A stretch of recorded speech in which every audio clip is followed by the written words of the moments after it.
Bonjour, aujourd'hui on se retrouve avec le docteur Marco Flores, psychologue et psychothérapeute, et il va nous présenter les thérapies cognitives du TOC, sachant que dans la dernière vidéo on a vu les thérapies comportementales. La TCC, thérapie cognitivo-comportementale, elle utilise toujours ces deux axes. On pourrait même parler bientôt des TCV, thérapie cognitivo-comportementale et virtuelle, parce que les techniques virtuelles sont de plus en plus utilisées. Quand on parle de thérapie cognitive, c'est tout cet aspect où on va travailler sur cette triade compulsive qui est les pensées intrusives, les pensées automatiques et les pensées neutralisantes. Dans le TOC, on a cette pensée intrusive, laver les mains. Pensée automatique, si je ne lave pas mes mains après avoir touché mes chaussures, c'est une catastrophe, je vais être contaminé, aïe aïe aïe. Les pensées neutralisantes, c'est toutes les stratégies que j'élabore dans ma tête et qui se transforment en comportement pour faire baisser l'angoisse occasionnée par les pensées intrusives automatiques. Donc, la thérapie cognitive va essayer de casser, fragiliser, assouplir cette triade compulsive. Si on arrive à bloquer la compulsion, la triade se casse. Donc, au lieu de s'attaquer aux obsessions, on s'attaque à mettre en place des stratégies pour affaiblir les compulsions.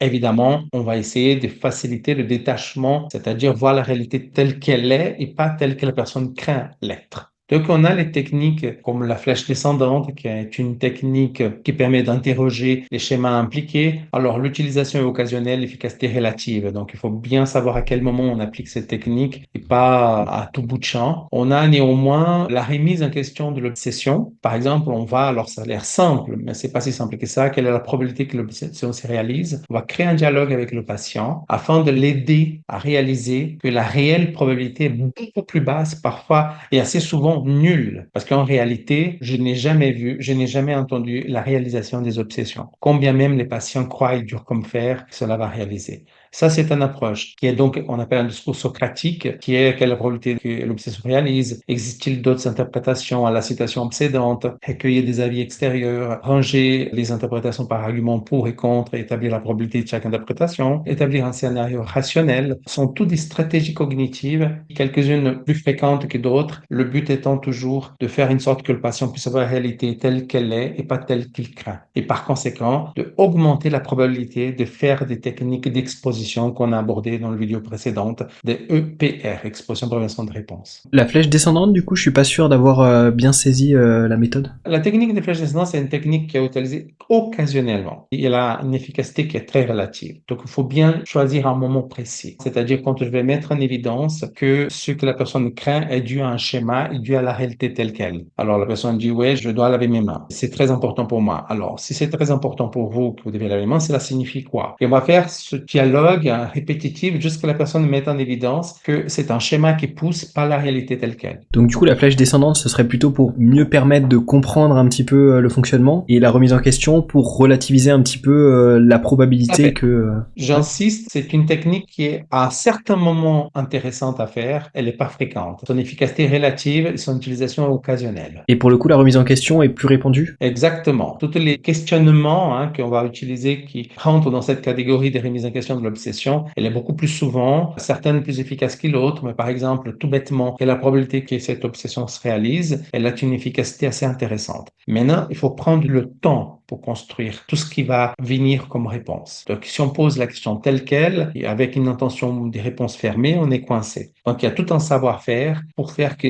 après cette question, quelle est la probabilité, on puisse réellement interagir et mettre en évidence un élément réel afin que le patient puisse avoir la réalité et l'obsession ou la non-réalité côte à côte et que ça puisse permettre au patient de prendre conscience que ce qu'il craint n'est pas la réalité. Ok. Est-ce qu'il y a d'autres techniques que tu veux présenter? Alors, à part celle que j'ai présentée, non, ce que j'ai cité là, c'est pas des questions, mais c'est des approches de discours socratique aux restructurations cognitives. Comme j'ai cité tout à l'heure, existe-t-il d'autres interprétations à la situation obsédante, par exemple? Et travailler avec le patient, quelles sont les autres interprétations possibles qu'il pourrait donner, que son époux pourrait donner, que le voisin pourrait donner. Ça permet à ce qu'il prenne la distance avec ses obsessions. Encore une fois, toujours dans cette idée de voir la réalité telle qu'elle est, pas telle qu'il croit. Quelque chose d'autre à ajouter ou en est-on?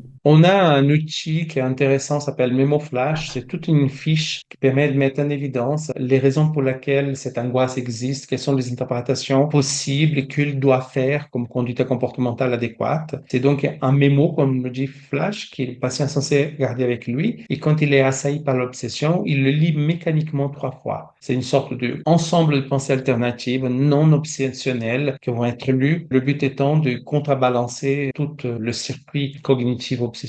Des éléments en fait qui permettent de se rassurer un petit peu dans la situation, c'est ça? Il y a l'aspect rassuré, mais au-delà de ça, d'avoir l'interprétation adéquate.